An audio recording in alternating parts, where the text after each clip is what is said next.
മഴക്കാല ആരംഭത്തിലുണ്ടായ ശക്തമായ കാറ്റിൽ മേൽക്കൂര തകർന്ന പാണ്ടിക്കാട് ടൗൺ LP സ്കൂൾ കെട്ടിടം ഭരണസമിതിയുടെ അനാസ്ഥ കാരണം നശിക്കുന്നു. പഞ്ചായത്ത് ഓഫീസിന് തൊട്ടടുത്ത് സ്ഥിതി ചെയ്യുന്ന സ്കൂൾ കെട്ടിടം മാസങ്ങൾ പിന്നിട്ടിട്ടും പുനർനിർമ്മിക്കാത്തതിൽ പ്രതിഷേധവുമായി LDF രംഗത്തെത്തി. തകർന്ന കെട്ടിടം അടിയന്തരമായി സുരക്ഷാ മാനദണ്ഡങ്ങൾ പാലിച്ച് പുനർനിർമ്മിക്കണമെന്ന് LDF ജനപ്രതിനിധികൾ ആവശ്യപ്പെട്ടു. മഴക്കാലാരംഭത്തിലുണ്ടായ ശക്തമായ കാറ്റിൽ മേൽക്കൂര തകർന്ന പാണ്ടിക്കാട് ടൗൺ LP സ്കൂൾ കെട്ടിടം ഭരണസമിതിയുടെ അനാസ്ഥ കാരണം നശിക്കുന്നു.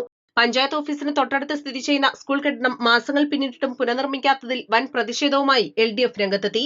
തകർന്ന കെട്ടിടം അടിയന്തരമായ സുരക്ഷാ മാനദണ്ഡങ്ങൾ പാലിച്ച് പുനർനിർമ്മിക്കണമെന്ന് LDF ജനപ്രതിനിധികൾ ആവശ്യപ്പെട്ടു. പാണ്ടിക്കാട് ഗ്രാമപഞ്ചായത്ത് ഓഫീസിന് തൊട്ടടുത്ത് പഞ്ചായത്തിന്റെ പൂർണ്ണ അധീനതയിലുള്ള ടൗൺ LP സ്കൂളിന്റെ താഴത്തെ കെട്ടിടത്തിലാണ് മാസങ്ങൾക്ക് മുൻപ് ദുരവസ്ഥയുണ്ടായത്. ശക്തമായ കാറ്റിലും മഴയിലും ഷീറ്റ് മേഞ്ഞ മേൽക്കൂര തകർന്നു വീഴുകയായിരുന്നു. അപകട സമയത്ത് ക്ലാസുകൾ ഇല്ലാതിരുന്നതിനാൽ മാത്രമാണ് വൻ ദുരന്തം ഒഴിവായത്. നിലവിൽ ഇവിടുത്തെ വിദ്യാർത്ഥികളെ താൽക്കാലികമായി ഒരു സ്വകാര്യ കെട്ടിടത്തിലേക്ക് മാറ്റിപ്പാർപ്പിച്ചാണ് അധ്യയനം നടത്തുന്നത്. അപകടം നടന്ന് മാസങ്ങൾ പിന്നിട്ടിട്ടും മേൽക്കൂര പുനർനിർമ്മിക്കാൻ ഗ്രാമപഞ്ചായത്ത് ഭരണസമിതി യാതൊരു നടപടിയും സ്വീകരിച്ചിട്ടില്ലെന്ന ആരോപണം ശക്തമാണ്.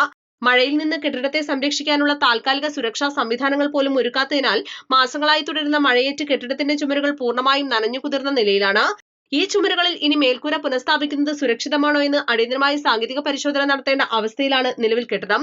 നേരത്തെ 2 തവണ പുനർനിർമ്മാണത്തിനുള്ള ടെൻഡർ അംഗീകാരത്തിനായി പഞ്ചായത്ത് ബോർഡ് യോഗത്തിൽ അജണ്ട വന്നതാണെങ്കിലും ഭരണ നേതൃത്വത്തിന് താൽപര്യമുള്ള കരാറുകാരുടെ അഭാവത്തിൽ നടപടികൾ മനഃപൂർവ്വം നീട്ടിക്കൊണ്ടുപോവുകയാണെന്ന് ജനപ്രതിനിധികൾ കുറ്റപ്പെടുത്തി. മെയ് 12-ന് ശക്തമായ കാറ്റിൽ തകർന്ന കെട്ടിടമായ GLP സ്കൂൾ അങ്ങാടിയിലാണ് നമ്മളുള്ളത്. പാണ്ടിക്കാട് അങ്ങാടി സ്കൂളിലാണ് നമ്മൾ ഇപ്പോൾ നിൽക്കുന്നത്. ഇത് 3 മാസമായി കാറ്റിൽ തകർന്നു വീണിട്ട് ഇതുവരേക്കും യാതൊരു നടപടിയും ഉണ്ടായിട്ടില്ല.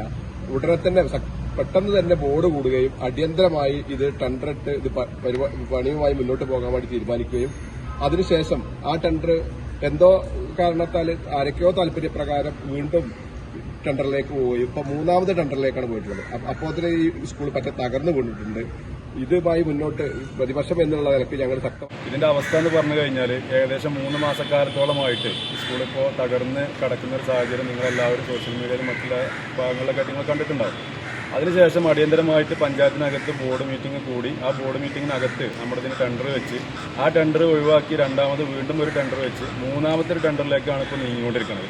കാരണം ചില തൽപര കക്ഷികളുടെ അവരുടെ ആവശ്യങ്ങൾക്ക് വേണ്ടി അവരുടെ ആളുകൾക്ക് മാത്രം കിട്ടണം എന്നുള്ള ലക്ഷ്യത്തോട് കൂടിയിട്ടാണ് ഇപ്പോൾ ഈ ടെൻഡർ നീട്ടി പോയിക്കൊണ്ടിരിക്കുന്നത്.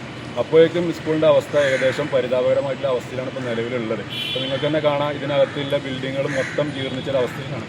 ഈ കണ്ട മഴയുള്ള പെയ്തിൻ്റെ അടിസ്ഥാനത്തിൽ അതൊക്കെ വെള്ളം കുടിച്ച് ആകെ ഉച്ച പിടിച്ച് അടിയിലെ ടൈൽസുകളും കാര്യങ്ങളൊക്കെ വെള്ളം ഇറങ്ങി അടിയിലെ ചുമരുകൾ മൊത്തം തകർന്നൊരവസ്ഥയിലാണ് ഉള്ളത്.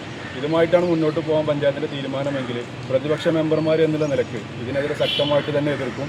ഇതിന് ഏത് അവസാനം വരെ പോകാൻ പറ്റുന്നോ ആ അവസാനം വരെ ഞങ്ങളെല്ലാവരും ഇതിൻ്റെ മുന്നിൽ ഒറ്റക്കെട്ടായിട്ട് തന്നെ ഉണ്ടാകുമെന്നും കൂടിയാണ് ഈ ഒരു അവസരത്തിൽ അറിയിക്കാനുള്ളത്. ഇതിനകത്ത് നമ്മുടെ കുട്ടികൾ, ചെറിയ കുട്ടികൾ നമ്മുടെ മക്കളാണ്. ഇവരുടെ ഭാവിയും കൂടി ഇവരുടെ സുരക്ഷയും കൂടി നമ്മളെല്ലാവരും കാണേണ്ടതുണ്ട്. കാരണം ഇതിൻ്റെ അകത്തിപ്പോൾ ഒരു തീരുമാനം വന്നത് സൈഡിൽ ചെറിയ കമ്പിയൊക്കെ കൊടുത്തുകൊണ്ട് പൊന്തിച്ച് മുകളിൽ ഷീറ്റിടുക എന്നുള്ള തീരുമാനമാണുള്ളത്. ആ തീരുമാനത്തോട് ഒരിക്കലും യോജിക്കാൻ വേണ്ടി കഴിയില്ല. കാരണം ഇതിനകത്തുള്ള ചുമരുകളുടെ അവസ്ഥ അത്രയും പരിതാപകരമാണ്. അത്രയും വെള്ളം കുടിച്ച് ജീർണിച്ചൊരവസ്ഥയിലാണുള്ളത്. അതുമായിട്ട് മുന്നോട്ട് പോകുന്നതെങ്കിൽ നേരത്തെ സൂചിപ്പിച്ച പോലെ തുടർന്ന് ഇതിൻ്റെ ബാക്കി കാര്യങ്ങൾ ഏത് രീതിയിൽ നമുക്ക് പ്രതിഷേധം നടത്താൻ പറ്റുമോ ആ രീതിയിലെല്ലാം പ്രതിഷേധം നടത്തി മുന്നോട്ട് പോകുന്നതന്നെയാണ് അറിയിക്കാനുള്ളത്. ഭരണസമിതിയുടെ സ്വാർത്ഥ സാമ്പത്തിക താൽപര്യങ്ങൾക്ക് വേണ്ടി സ്കൂളിന്റെ പുനർനിർമ്മാണം അനാവശ്യമായി വൈകിപ്പിക്കുകയാണെന്നും ആരോപണമുണ്ട്. തകർന്ന മേൽക്കൂര ആവശ്യമായ സുരക്ഷാ മാനദണ്ഡങ്ങൾ പാലിച്ച് അടിയന്തരമായി പുനർനിർമ്മിക്കാൻ ഗ്രാമപഞ്ചായത്ത് ഭരണസമിതി തയ്യാറാകണമെന്ന് സ്കൂൾ സന്ദർശിച്ച LDF ഗ്രാമപഞ്ചായത്ത് അംഗങ്ങൾ ആവശ്യപ്പെട്ടു. LDF അംഗങ്ങളായ യൂനിസ് വടക്കൻ, ഷബീബ് കോട്ടയിൽ, സുനീറ മമ്പാടൻ, മനീഷ, ഷബ്ന, സഫിയ എന്നിവരുടെ നേതൃത്വത്തിലാണ് ജനപ്രതിനിധികൾ സ്കൂൾ സന്ദർശിച്ചത്. East Live, Pandikkad. കളിക്കളത്തിലെ പരിക്കുകളെ ഇനി പേടിക്കേണ്ട. എല്ലാവിധ സ്പോർട്സ് ഇഞ്ചുറികൾക്കുമുള്ള സമഗ്ര പരിഹാരം ഇവിടെയുണ്ട്. ABC orthopaedic hospital, near Kairali theatre, Calicut road, Manjeri.